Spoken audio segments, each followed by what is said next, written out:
इसके माध्यम से हम लोग ग्रामीण क्षेत्र में भी कोरोना के संक्रमण से बचाव के अभियान प्रारंभ कर रहे हैं।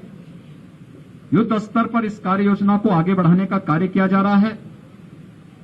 इसके साथ ही पोस्ट कोविड पेशेंट भी हमारे सामने आ रहे हैं। ब्लैक फंगस से जुड़े हुए कुछ मामले आए हैं। कल ही राज्य सरकार ने ब्लैक फंगस के लिए प्रदेश के अंदर एक क्राइसिस मैनेजमेंट ग्रुप हम लोगों ने बनाया है, जिसमें प्रदेश और देश के चिकित्सा विशेषज्ञों को रखा गया है।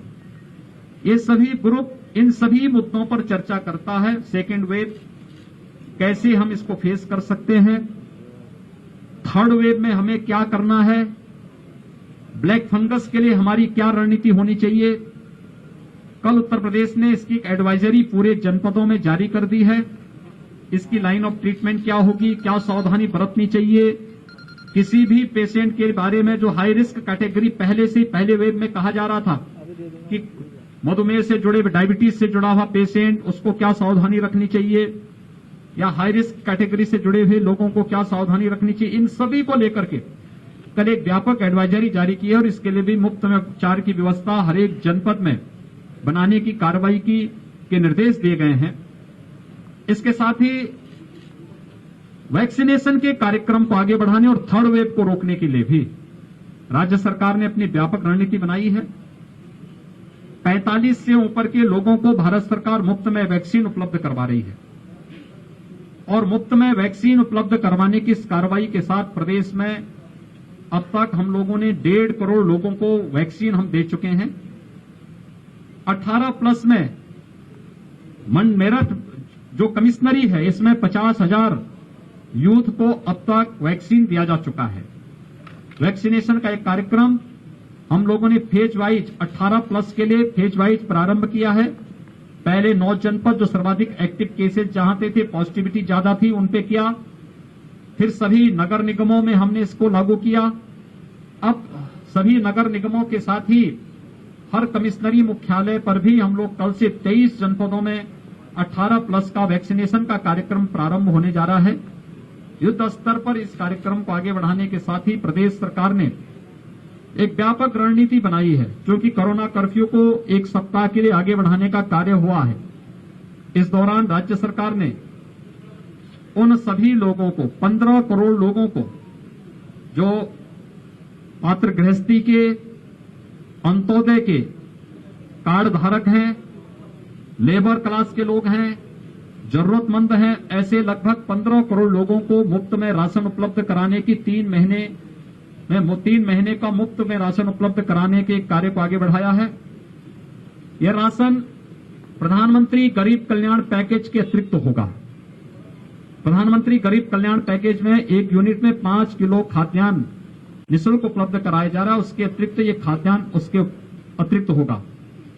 इसके अलावा स्ट्रीट वेंडर, रिक्शा चालक, ई रिक्शा चालक, जितने भी लेबर, संगठित और संगठित क्षेत्र के जितनी भी लेबर हैं, हमारे नाविक हैं, कुली हैं, पल्लेदार हैं, मोची हैं, नाई है, धोबी है, इन सभी लोगों को भी जो प्रतिदिन कमाते थे और उससे अपने परिवार की आजीविका चलाते थे, उनको भरण पोषण भत्ता भी देने की व्यवस्था राज्य सरकार ने कल इसको स्वीकृति दी है। और हर एक जनपद में हम लोगों ने इसके व्यापक योजना बनाकर के इसको लागू करने का कार्य किया है। थर्ड वेव को रोकने के लिए भी अभी से कार्य योजना हमारी प्रारंभ हो चुकी है। स्वच्छता, sanitization, fogging, high risk category को अवेयरनेस के लिए जागरूक करना और अवेयरनेस के एक व्यापक कार्यक्रम को आगे बढ़ाना। पब्लिक एड्रेस सिस्टम के माध्यम से लगातार लोगों में अवेयरनेस के कार्यक्रम को आगे बढ़ाने की कार्रवाई चल रही है। हर एक जनपद में, मेडिकल कॉलेजेस में, डिस्ट्रिक्ट हॉस्पिटल में हम लोगों ने एक व्यवस्था की है कि वहां पे एक पीडियाट्रिक का आईसीयू का निर्माण अभी से प्रारंभ हो जाए। उत्तर प्रदेश के पास इंसेफ्लाइटिस से लड़ने का अनुभव है। हम लोगों ने इसकी व्यापक कार्य योजना पहले से बनाई है। इंसेफ्लाइटिस में मौत के आंकड़ों को हम 95% कम करने में सफल हुए हैं। और इस समय हम लोगों ने उसी तर्ज पर थर्ड वेव को फेस करने के लिए भी अपनी एक व्यापक रणनीति को आगे बढ़ाने का कार्य किया है। हमारी जो प्रदेश के अंदर विशेषज्ञों की समिति है, और निरंतर इस पर कार्य कर रही है। भारत सरकार के मार्गदर्शन में, भारत सरकार के सहयोग से हम इसको भी नियंत्रित करने में सफल होंगे। मेरी आप सबसे भी अपील होगी कि इस महामारी से लड़ने में एक बहुत बड़ा रोल अवेयरनेस का होगा और मीडिया का बहुत बड़ा रोल हो सकता है पब्लिक अवेयरनेस में। हाई रिस्क कैटेगरी से जुड़े हुए लोग, जो पहले चरण से ही, पहले फर्स्ट फेज से ही कहा जा रहा है कि फर्स्ट वेव के समय की हाई रिस्क कैटेगरी के लोग बाहर न निकले, जिन्हें ब्लड प्रेशर है, जिन्हें शुगर है, जो कैंसर के रोगी हैं, जो हार्ट के पेशेंट हैं या किडनी के पेशेंट हैं, वे घर से बाहर न निकले, घर में भी मास्क लगा करके चले। गर्भवती महिलाएं हैं, 60 साल से ऊपर के लोग हैं, 10 साल से नीचे के बच्चे हैं, कम इम्यूनिटी के लोग हैं, ये लोग घर के बाहर न निकले। शेष अन्य लोगों को निकलना ही हो तो मास्क लगा करके चले, मास्क और 2 गज की दूरी का पालन करें। किसी वस्तु को छू रहे हैं तो सैनिटाइजर से हाथ साफ कर लें या साबुन पानी से साफ करें, हाथ साफ करें। इन सभी नियमों के बारे में अगर पब्लिक को हम अवेयर कर सकें, जागरूक कर सकें, तो एक बहुत बड़ा कार्य जो है कोरोना को रोकने की दिशा से और उसकी चेन के संक्रमण की चेन को ब्रेक करने में हम लोग काफी हद तक सफल हो सकते हैं।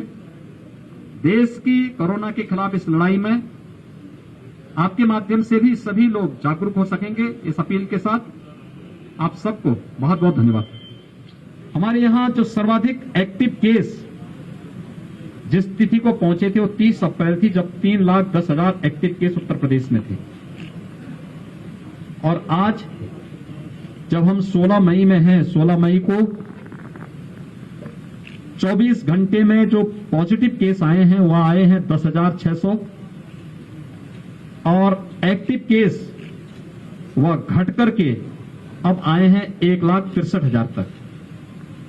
यानी हम लोगों ने पिछले 15 दिनों के अंदर एक्टिव केस 1,47,000 से अधिक एक्टिव केस उत्तर प्रदेश के अंदर कम हुए हैं। टेस्ट एंड टेस्ट ट्रीट की इस मंत्र को अपना करके हम लोगों ने इसी कार्यक्रम को आगे बढ़ा करके इस दौर, यानी प्रदेश देश के अंदर सर्वाधिक टेस्ट करने वाला राज्य है।